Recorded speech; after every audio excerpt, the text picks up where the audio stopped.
ఒక వీడియోలా బాజప్తా నాకు orange colour కనిపిస్తే నాకు నాకు బర్దాష్ కాదురా భయ్. నా ఇంట్లో మా అమ్మ ఆరెంజ్ చీర కడితేనే నేను తగలబెడతా, తగలబెట్టినోడిని. అంటే వీడియో చేశాడా అలా? మీరు కాలేజ్ క్యాంపస్లా ఇప్పుడు కాలేజ్లో ఏబీపీ ఎన్ఎస్యు ఎస్ఎఫ్ఐ వివిధ సంఘాలు ఉంటాయి. స్టూడెంట్ ఆర్గనైజేషన్ కోసం వాడు ఐడియాలజీ ప్రకారం కొట్లాడితే మనం నో డౌట్ వాళ్ళని స్వాగతించాలి. కానీ ఇతను ఆ ఏబీపీ వాళ్ళు కొన్ని ఆర్గనైజేషన్స్ ఆరెంజ్ కలర్లు ఉంటాయి కదా, ఏబీపీ అంటే కొంచెం ఆరెంజ్ కలర్లు ఉంటాయి.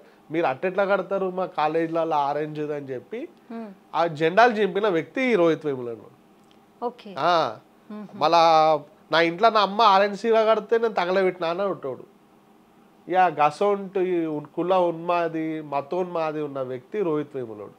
ఈయన్ని కాంగ్రెస్ వాళ్ళు ఏం చేసిర్రు అంటే పెద్ద హీరో చేసి భుజాల మీరు ఎత్తుకొని ఊరంతా దింపుతారు.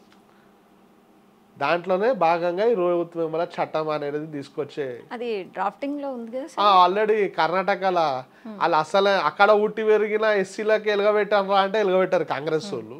అక్కడ ఎన్నో గుంటూరు. ఇప్పుడు కర్ణాటక ఆనుకొని ఉన్న రాష్ట్రం మన తెలంగాణ, మనకు ఆనుకొని ఉన్న రాష్ట్రం ఆంధ్రప్రదేశ్. ఈ తెలంగాణ వదిలేసి ఆంధ్రప్రదేశ్లో గుంటూరులో ఉట్టి పెరిగిన వాడిని తీసుకొచ్చి వీళ్ళు ఈడయే ఎస్సలైన ఎస్సీ హిందూ ఇక ఈడే చచ్చిపోయాడు కాలేజీలో ఎస్సీల కోసం కొట్లాడి. ఇక ఓడి చావనట్టు ఆయన నెత్తిమీర వేసుకొని ఊరంతా తిప్పుతారు. ఇప్పుడు వీళ్ళకి నిజంగానే చట్టం తేవాలనుకుంటే కర్ణాటకలో చాలామంది అనేక మంది పిల్లలు ముస్లిం జిహాదీల చేతిలో చనిపోయారు. స్టూడెంట్సే, ఎంతో భవిష్యత్తు ఉన్న వ్యక్తి.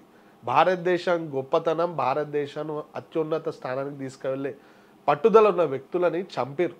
వాళ్ళ పేరు మీద తెరరాబోయే చట్టం స్వాగతిస్తాం.